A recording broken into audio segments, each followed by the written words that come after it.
Ladies and gentlemen, boys and girls, children of all ages, welcome to the channel. It's your boy, World of Wrestling, here today to discuss about WWE Smackdown July 19th, 2024 review. Short and sweet to the point. I thought this was an average show. The Bloodline continued to rage hell on SmackDown. They beat the holy hell out of Cody Rhodes at the end of the show, as well as Kevin Owens, while watching Kevin Owens get his brains kicked in. He was also placed through an announcer's table. That seems to be the best spot for the Bloodline. Apparently, they're getting their inner shield on as they continuously put people through announce tables with the triple team power bomb. And they just continue to make Cody Rhodes' life a living hell every single week. Obviously, we know Solo Sikoa is going to lose to Cody Rhodes at SummerSlam. So I'm not too concerned about that match so much. Just going over a series of matches that took place besides the main event. We had Andrade versus Carmelo Hayes in a very good opener to the show. After the promo between Austin Theory, Grayson Waller, and Cody Rhodes. We also had Tiffany Stratton go one-on-one with Mitchin, who she lost to. Tiffany Stratton lost thanks to the distraction of Bayley. Bayley went ahead and destroyed the Money in the Bank briefcase and then handed it back to her after she lost the match. Bayley and Nia Jax had a promo about their match coming up. She pretty much stated that she is going to annihilate Bayley, take her title from her, and she said, "What are you going to do different, Nia Jax? Are you going to be the same person who injured me, not because they're big and bad, but because they're big and clumsy, who seems to like to injure a lot of people all the time and is green as the other side of the pillow," or something like that. That was basically the synopsis there on that. We also had Bianca Belair beat Chelsea Green. And then we had Ava Fire and Dawn teasing the match between the two of them, which yet haven't seen the women's tag team champions on television and wrestling defending their titles at all, just cutting small little promos here and there, hinting their little rematch towards Bianca and Jade Cargill.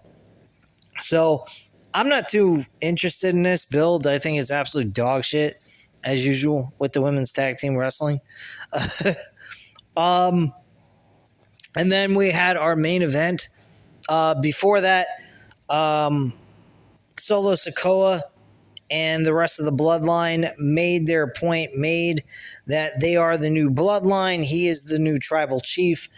And they run SmackDown basically saying that if Cody Rhodes happens to have a partner, well, that partner of his will get destroyed, and they lived up to that promise.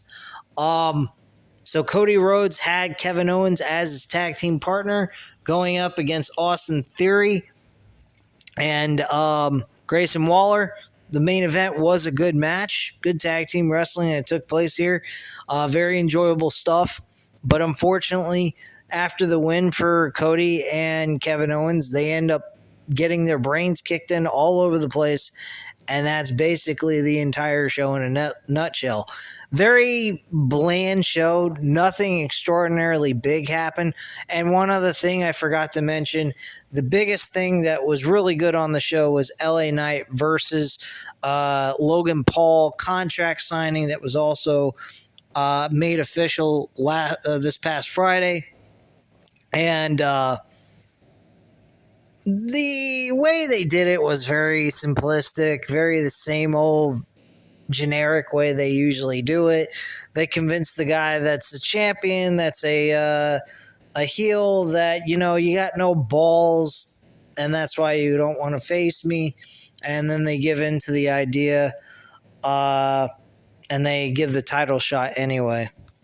Kind of wish they would have went on a different route here with the whole Logan Paul finally giving in to the idea, and unfortunately they didn't.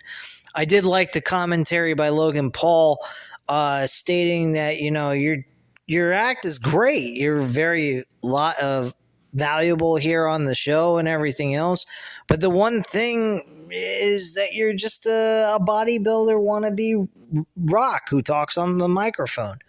And he goes, haha, that's really original. Like, I've never heard that one before. And pretty much at that point, he said, well, then I guess, Jake Paul, you and your brother are making history and changing the foundation of sports, but yet your brother at least has enough balls to be able to challenge Mike Tyson in a boxing match, while you don't even have the guts to face me. So apparently somebody in the family ain't got balls. So he gave in to the idea, signed the contract, and said, here, let me draw you a little pathway towards your dream of ever becoming a WWE champion here in this promotion, and pretty much signifying that his dream of ever becoming a champion can go straight up his ass, which I actually like that commentary by Logan Paul. Both of these guys were excellent this past Friday night. Very enjoyable segment, by the way. I liked what they had to offer here, but majority of the show is pretty flat. Not anything terrible. It just wasn't exactly appeasing to me. I think I'd give it a C- for overall show. I don't think it was terrible. I just don't think it didn't have enough impact, in my personal opinion, outside of the Bloodline situation and the situation with Logan Paul and LA Knight. Other than that, the show is a dud, really, to be honest with you. With those two things, that's what made it a C- in my opinion. But otherwise, the show is just okay at that, based on match quality alone.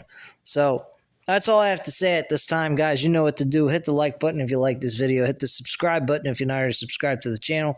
And leave a comment down below. I'll definitely get back to you on that. Thank you guys very much for watching. And have a great night, guys. Bye.